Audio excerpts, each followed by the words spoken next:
venceu a prova do tempo. O livro de Deus, a Bíblia, ainda relevante neste mundo complexo. Está escrito Canadá, partilhando mensagens de esperança ao redor do mundo.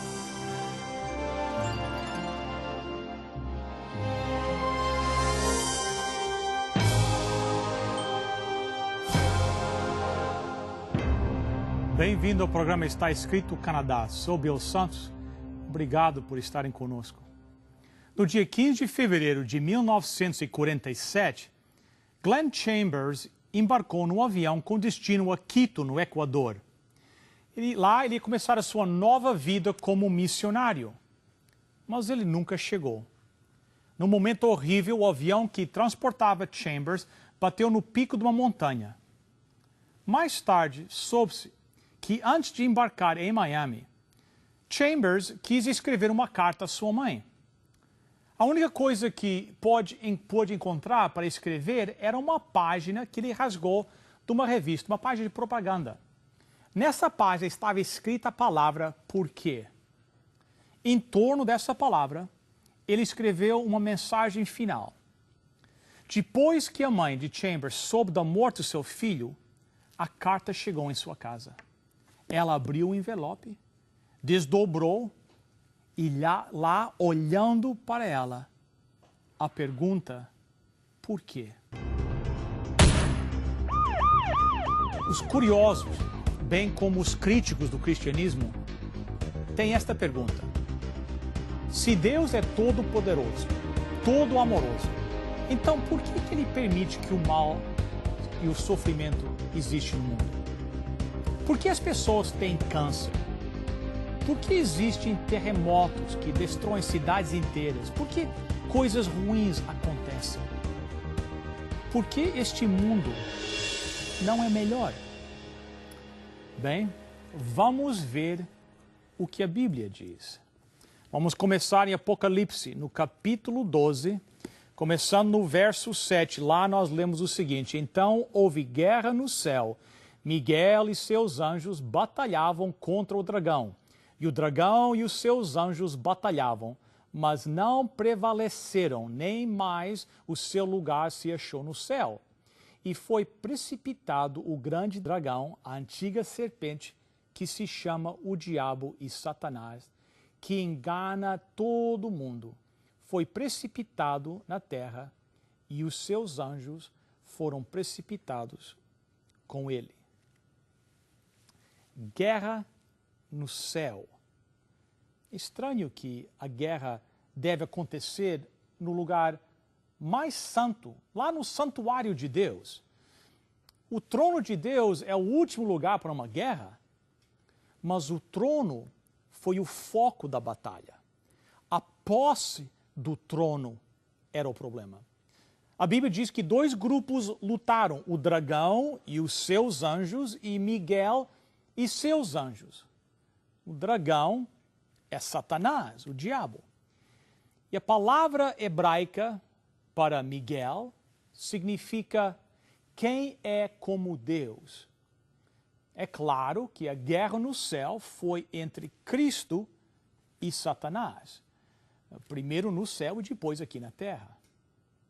Mas antes dessa guerra no céu, Deus criou o universo por meio de Jesus Cristo. Colossenses capítulo 1, no verso 16, lá nós lemos o seguinte: Porque nele foram criadas todas as coisas nos céus e na terra, as visíveis e as invisíveis, sejam tronos, sejam dominações, sejam principados, sejam potestades, tudo foi criado por ele e para ele. Então, isso significa que Cristo criou a Lúcifer, que mais tarde se tornou em Satanás. E aqueles que se juntaram ao seu lado nessa guerra cósmica também foram criados por Cristo. A rebelião, então, era contra Cristo, aquele que lhes deu a existência. Agora, considere a posição de Lúcifer no céu antes da rebelião. A palavra Lúcifer significa aquele que brilha. ele estava próximo ao trono de Deus. Vejam em Ezequiel, capítulo 28, no verso 14. Você foi ungido como um querubim guardião, pois para isso eu o designei. Você estava no Monte Santo de Deus, caminhava entre as pedras fulgurantes. Cristo criou a Lúcifer o mais parecido dele mesmo que ele podia. Podemos, quem sabe, chamar de Lúcifer como se fosse uma cópia. Lúcifer tinha o seu próprio trono. Isaías capítulo 14, começando no verso 13. Lá diz o seguinte: eu te dizias, e tu dizias no teu coração, eu subirei ao céu, acima das estrelas de Deus exaltarei o meu trono, e no monte da congregação me assentarei. Nas extremidades do norte subirei acima das alturas das nuvens, e serei semelhante ao Altíssimo. Lúcifer, um ser criado, queria levantar o seu trono acima do trono de Deus e ser semelhante ao Altíssimo. Como pode ser isso? Como é que um ser criado pode se sentir igual ao Criador, sentar-se no trono do Criador? Por que Lúcifer rebelou e se tornou o diabo? Bem, Lúcifer pensou que poderia ser Deus. Ele pensou que podia se sentar no trono de Deus. Apesar de ele ser um ser criado por Cristo, Cristo que lhe deu tudo, inclusive a liberdade de escolha e uma posição elevada, uma posição como anjo principal no trono de Deus. E com isso veio grande autoridade. Lúcifer era o mais exaltado ser criado no universo. Ele deveria ter sido grato e reconhecido que aquele que o criou era o Criador, não um ser criado. E uma criatura jamais poderá tornar-se o Criador. Mas, no entanto, Lúcifer tentou ser um. Tão cego é o orgulho. E assim o pecado e a rebelião contra Deus teve suas raízes na autoexaltação ou na autodependência. Lúcifer sabia que ele era dependente de Cristo pela sua própria vida. Mas mesmo assim ele disse, eu vou ser independente. A rebelião de Lúcifer, em primeiro lugar, não era público. Tudo começou na sua mente, que realmente é o lugar onde todo o pecado começa. Você vê que o pecado não é apenas um ato externo. O pecado é um pensamento interior. Lúcifer já estava se tornando Satanás em sua mente. Ele começou a refletir sobre a posição de Cristo e tornou-se ciumento. Ele queria o trono daquele que tinha dado o seu trono. E ele começou a odiar a Jesus Cristo. As Escrituras nos dizem, Ezequiel 28, começando no verso 15 e 16, perfeito eras nos teus caminhos, desde o dia em que foste criado, até que em ti se achou iniquidade. Pela abundância do teu comércio, o teu coração se encheu de violência e pecaste. Pelo que te lancei, profanado fora do monte de Deus, e o querubim da guarda te expulsou do meio das pedras afogadas. A palavra hebraica para injustiça é recula, que significa negociação ou tráfico. Aqui, neste caso, se refere à fofoca.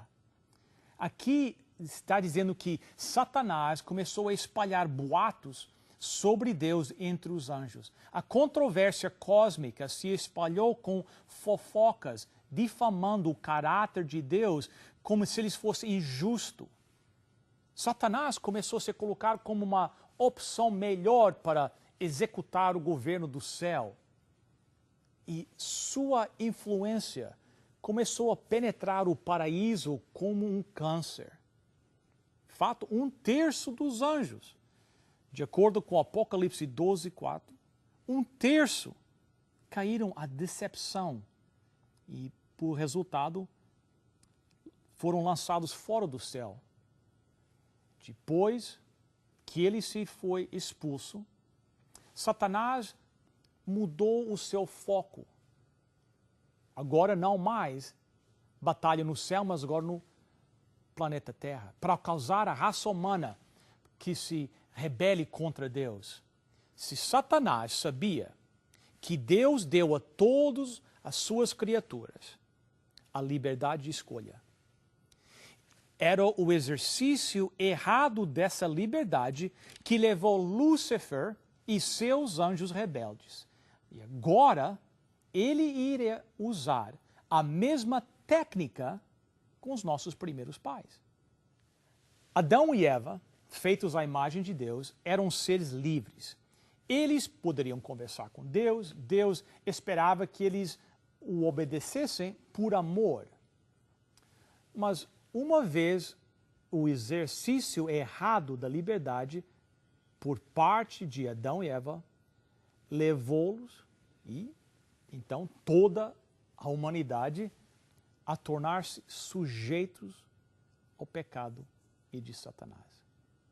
Deus sabia que a liberdade era um risco, mas o risco valeu a pena. Porque nós sabemos que no final da história, todos os seres criados escolherão livremente seguir Cristo para sempre. Deus chegou e avisou Adão e Eva que eles iriam morrer se comessem do fruto proibido. Mas a Bíblia diz que Satanás, na forma de uma serpente, disse a Eva, Gênesis capítulo 3, começando no verso 4, disse a serpente à mulher, certamente não morrereis, porque Deus sabe que no dia em que comerdes desse fruto, vossos olhos se abrirão e sereis como Deus, conhecendo o bem e o mal. Eva duvidou da palavra do seu Criador e aceitou a palavra do seu tentador. Assim, através de Adão e Eva, o pecado entrou no mundo e toda a humanidade sucumbiu ao pecado e os seus efeitos. Consequentemente, Satanás fingiu agora ser o dono da terra. E como o príncipe e Deus deste mundo, Satanás afirmou que a raça humana era dele. Mas graças a Deus, Cristo veio a este mundo para reconquistar o mundo perdido. No livro de Jó, nós vimos uma apresentação das Nações Unidas Cósmicas, onde os Adãos dos mundos vieram para um conselho cósmico. Estes representantes vêm porque são líderes de um mundo. Cristo criou cada um desses mundos e cada um desses Adão. Eles também são chamados filhos de Deus. Vamos ver aqui em Jó, capítulo 1, começando no versículo 6. Ora, chegado o dia em que os filhos de Deus vieram apresentar-se perante o Senhor, veio também Satanás entre eles. A Bíblia diz que cada um tinha um domínio sobre o seu mundo, como Adão e Eva tinham domínio sobre este mundo. Mas Adão e Eva perderam sua posição por causa do seu pecado. E assim, Satanás veio como representante deste mundo. E nesse conselho cósmico, Cristo perguntou a Satanás, você já pensou no meu servo Jó? Pois não há ninguém igual a ele na terra, homem íntegro e reto, temente a Deus e afastando-se do mal. Aqui está um caso teste de alguém que livremente seguiu Cristo neste conflito cósmico. O livro de Jó desvenda o drama que se segue. Imagine-se que os anjos e os habitantes de todos os mundos assistiram para ver se Jó ia permanecer fiel a Cristo. Cristo permite a Satanás tirar a família de Jó e os bens pela morte e pela destruição. Mas, ao invés de culpar a Deus, Jó caiu no chão em adoração e disse: nu saí do ventre de minha mãe e nu partirei. O Senhor deu, o Senhor o tomou. O nome do Senhor seja louvado em tudo isso. Jó não pecou por cobrar Deus falta alguma. Jó 1, 20 a 22. Em outra reunião desse conselho, Cristo pergunta novamente a Satanás sobre Jó. Satanás responde, Jó capítulo 2, começando no verso 1. Chegou outra vez o dia em que os filhos de Deus vieram apresentar-se perante o Senhor. E veio também Satanás entre eles apresentar-se perante o Senhor. Então o Senhor perguntou a Satanás: de onde vens? Respondeu Satanás ao Senhor, dizendo: de rodear a terra e de passear por ela. Disse o Senhor a Satanás: notaste porventura o meu servo Jó, que ninguém há na terra semelhante a ele, homem íntegro e reto, que teme a Deus e se desvia do mal. Ele ainda retém a sua integridade, embora me incitaste contra ele, para o consumir sem causa. Então Satanás respondeu ao Senhor: pele por pele. Tudo quanto o homem tem dará pela sua vida. Estende agora a mão e toca-o nos ossos e na carne, e ele blasfemará de ti na tua face. Bem, novamente, Cristo permitiu que Satanás prove Jó.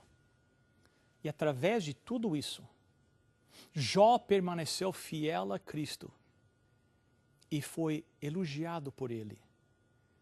E ele o fez várias vezes mais próspero como antes. Jó é um tipo de todos aqueles que serão salvos, cada um sendo uma testemunha no universo sobre a justiça e a bondade de Deus. Na crucifixão, nós encontramos o clímax do conflito cósmico entre Cristo e Satanás. Devidamente compreendido, o destino do mundo estava em jogo no Getsêmani e na cruz. As tentações sofridas durante essas crises só podem ser vislumbradas, nunca completamente compreendidas. Em meio à angústia e à vergonha da crucifixão, carregando o peso esmagador dos pecados do mundo, a multidão zomba daquele que está pendurado lá na cruz por eles. Será que valeu a pena? Deveria ele desistir? Satanás sabia que tudo estava em jogo. Se Cristo morre triunfante, ele, Satanás, seria condenado. Mas se ele, Satanás, pode fazer com que Cristo desça da cruz ou apenas pecasse uma vez, o seu futuro é seguro. Mas o Calvário decidiu a controvérsia. Cristo ganhou a vitória decisiva. Satanás sabia que ele estava derrotado. Ele sabia que a morte de Cristo significava que ele iria morrer. Mas Satanás não iria desistir. Ele atirou tudo quanto tinha contra Cristo. Ele jogaria toda a sua energia contra Cristo, tentando fazer que a cruz seja de nenhum proveito. Se a raça humana rejeita o que aconteceu naquele dia na cruz, então seria de nenhum valor para eles. e Satanás ainda seria vencedor. Ele agora iria investir tudo para que a cruz fosse de nenhum efeito para os seres humanos. Embora Cristo venceu a guerra cósmica na cruz, a Bíblia fala de uma sentença definitiva no fim dos tempos, quando o grande conflito receberá sua resolução final. Apocalipse capítulo 20, versos 11 e 12. E vi um grande trono branco e o que estava assentado sobre ele, de cuja presença fugiram a terra e o céu, e não foi achado lugar para eles.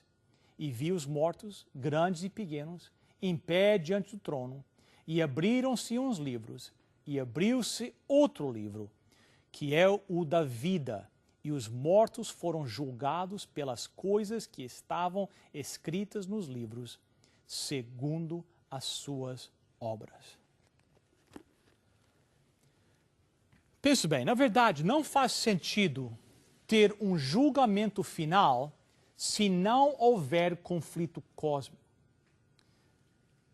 Por que Deus iria trazer todas as pessoas que já viveram no mundo para um lugar só, todos ao mesmo tempo?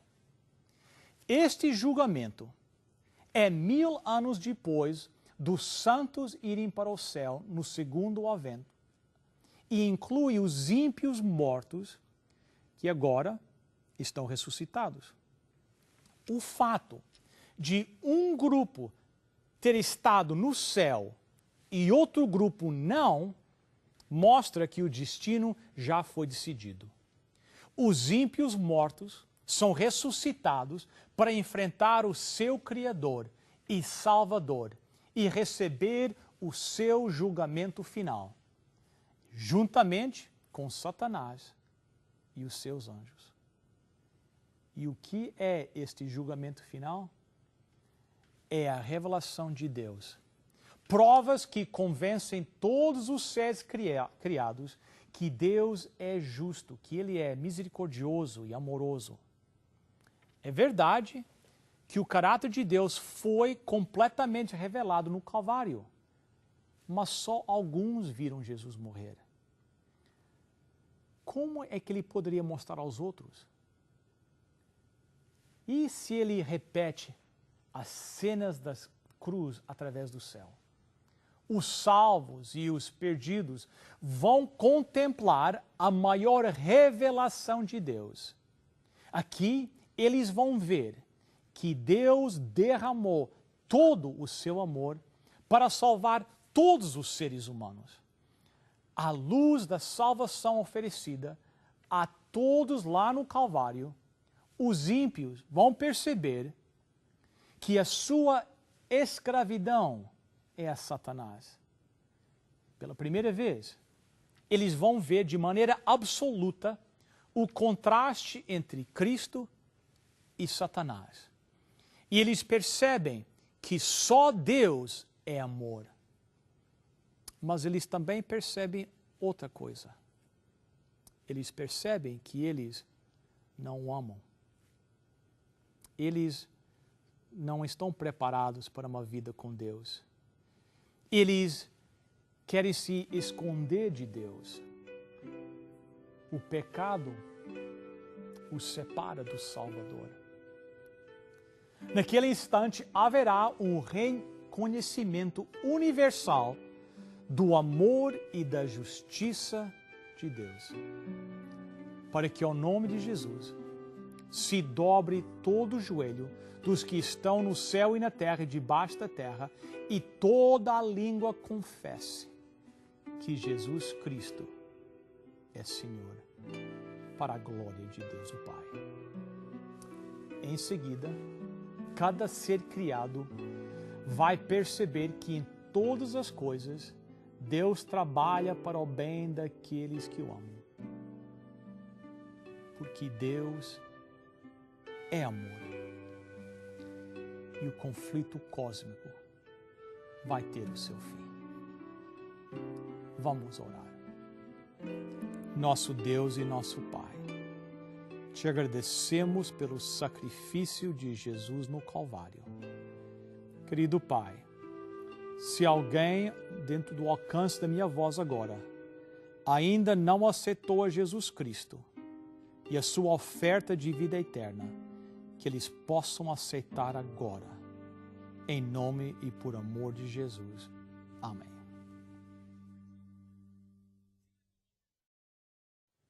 Nós gostaríamos de oferecer para você um DVD deste programa. Essa oferta é de graça, não tem custo nenhum para você. É apenas ligar para o número que vai aparecer dentro do instante para você pedir a sua cópia. Porém, infelizmente, aqueles que estão assistindo o programa fora do Canadá, essa oferta para eles não é válida. Mas vocês podem sempre visitar o nosso website, estaescrito.ca, ou o nosso canal no YouTube, youtube.com/IEW-Canadá. E lá você pode fazer o download do programa. Aqui vem as informações necessárias para você receber o seu DVD. Para você solicitar gratuitamente a sua oferta, basta ir ao nosso website www.estaescrito.ca e acessar o programa de hoje. Lá você preencherá um formulário com seus dados e assim poderemos enviar a oferta para você. Escreva para nós. Está escrito Box 2010, Oshawa, Ontário, L1H7V4.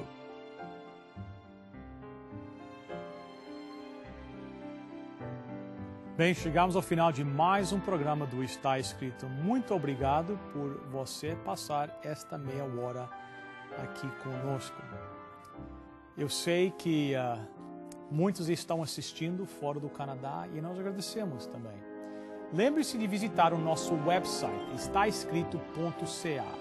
Lá vocês, como eu falei antes, podem ver todos os programas, podem enviar um pedido de oração. A nossa equipe lá no escritório todas as manhãs se reúne e ora sobre os pedidos que chegam do Canadá, do Brasil, de Angola, de Moçambique, de qualquer parte do mundo. Então, se você tem um pedido, mande, envie através do website. Lembre-se também do nosso canal no YouTube, youtube.com/IEW-Canadá. Bem, nós vamos orar que este encontro possa se repetir muito em breve. Até lá, lembre-se, está escrito: nem só de pão viverá o homem, mas de toda a palavra que procede da boca de Deus.